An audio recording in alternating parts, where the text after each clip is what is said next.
Bonjour Stéphanie Balme. Bonjour monsieur, bonjour. Merci d'être en ligne avec nous ce matin. Nouvelle journée historique hier à Hong Kong, totalement paralysée par les blocages du métro, de l'aéroport, de certaines autoroutes, grève générale. Ça fait 2 mois que cette mobilisation a commencé, mais est-ce qu'on peut dire là qu'un nouveau cap a été franchi ?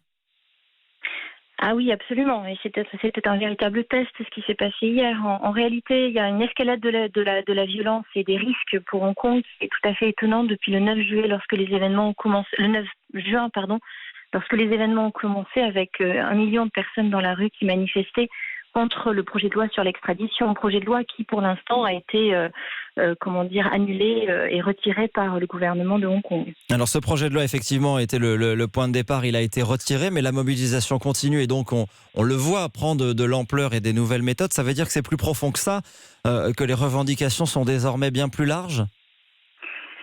Oui, si vous voulez, le projet de loi sur l'extradition, en fait, ça a eu un effet de catalyseur. Ça a provoqué des réactions très vives et ça a augmenté la vitesse du phénomène de réaction contre la Chine. Et c'est en fait un phénomène qui existe depuis 1997 lorsque Hong Kong est retourné à la Chine. Et on remarque en fait depuis 1997 très régulièrement des manifestations très importantes qui se portent toutes autour de revendications très précises qui sont, en gros, pour faire simple, un souhait de démocratisation de Hong Kong, un souhait d'obtention du suffrage universel direct, de la liberté de candidature, un souhait aussi de sécurité juridique pour le monde des affaires, et puis des luttes aussi contre les inégalités, un véritable projet pro-environnemental pour Hong Kong, et d'une certaine manière aussi le respect de la culture proprement hongkongaise, c'est-à-dire proprement cantonaise. Tout ça est derrière un projet qui est celui de respecter le principe de un pays, deux systèmes, qui est celui fondamental de la constitution de Hong Kong. Et donc de conserver cette différence avec le reste de la Chine. Oui, une différence qui était supposée être mise en œuvre jusqu'en 2047, c'est-à-dire pendant 50 ans. Il faut quand même se rappeler que Hong Kong a une histoire particulière. C'est une histoire évidemment de colonie britannique, l'histoire de la colonisation britannique, mais l'histoire aussi d'un pays qui n'a pas, qui est préservé, qui a été préservé de l'évolution de l'histoire de la République populaire depuis 1949, avec ce principe, je le disais, inscrit dans la loi fondamentale, c'est-à-dire la constitution de Hong Kong, de un pays, deux systèmes, qui fait quand même que Hong Kong doit préserver son système de common law, c'est-à-dire un droit qui n'est un système juridique et judiciaire qui est différent de celui de la Chine continentale, mais aussi qui est basé sur un état de droit avec un système judiciaire indépendant, un système exécutif, c'est-à-dire un pouvoir exécutif, un pouvoir législatif, un pouvoir judiciaire totalement séparé du reste de la Chine. Et puis c'est aussi un lieu symbolique des affaires à la fois pour la rivière des Perles, pour l'ensemble de la Chine continentale, mais c'est aussi un centre financier, financier qui est mondial et qui donc aura des résonances. Tout ce qui se passe à Hong Kong aura des résonances pour le reste du monde. Alors quelle est l'attitude de la Chine ? Comment la Chine peut réagir à cette poussée de la contestation ? Pour l'instant, la seule réponse, c'est la fermeté. On a vu plus de 400 arrestations depuis début juin. Oui, alors la fermeté. Alors pour l'instant, il se trouve que le projet de loi a été retiré. Donc c'est aussi un grand succès de la part des manifestants hongkongais. Alors c'est évidemment extraordinairement difficile d'imaginer la suite. Il y a en gros 3 sorties de crise possibles. La première, c'est le durcissement de la part de Pékin. On parle et le durcissement de la part de Pékin signifierait la déclaration de la loi martiale, qui signifie un système d'état judiciaire d'exception, avec l'armée populaire qui viendrait remplacer la police pour maintenir l'ordre. On peut imaginer l'armée chinoise qui débarque à Hong Kong, ce qui pourrait nous rappeler Tiananmen.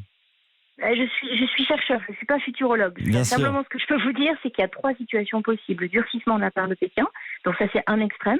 L'autre extrême, c'est la démocratisation de Hong Kong, c'est-à-dire l'acceptation par le gouvernement chinois de toutes les revendications qui sont aujourd'hui les revendications des manifestants, et puis la situation intermédiaire qui serait la démission du chef de l'exécutif Carrie Lam pour apaiser les milieux d'affaires et pour apaiser la situation aussi, puisqu'il y a énormément d'enjeux, non seulement financiers, je le disais à l'instant, mais aussi il y a la question de Taïwan derrière. Donc, en fait, ce qu'il faut voir, c'est quelles sont les conditions il faut observer très attentivement quelles sont les conditions qui iraient vers soit le durcissement, soit la démocratisation de Hong Kong, soit une démission du chef de l'exécutif. Et donc ces conditions, elles sont réunies d'abord à Hong Kong. Et moi, je suis très inquiète sur la situation présente. Mais tout dépend aussi de la dynamique politique à Pékin, c'est-à-dire la position de Xi Jinping, à la fois au sein des factions du Parti communiste chinois, mais aussi de la position de Xi Jinping sur la scène internationale.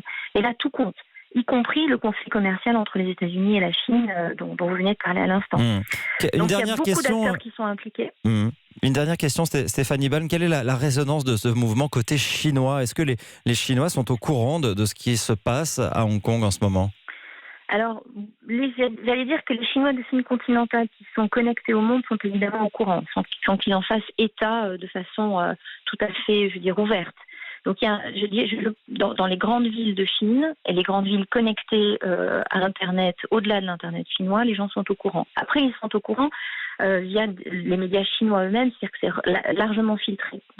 L'immense majorité de la Chine continentale n'est pas au courant des détails de ce qui s'y passe, ou lorsqu'ils sont au courant, considèrent qu'effectivement il y a des troubles à Hong Kong et ils s'inquiètent de ce qui s'y passe et considèrent qu'en réalité ils associent encore démocratisation et situation explosive. C'est-à-dire que donc il n'y a pas un bon niveau de connaissance de ce qui se passe à Hong Kong. En revanche, il y a une connaissance sur toute la région en Asie, une connaissance aussi de ce qui se passe dans le monde entier.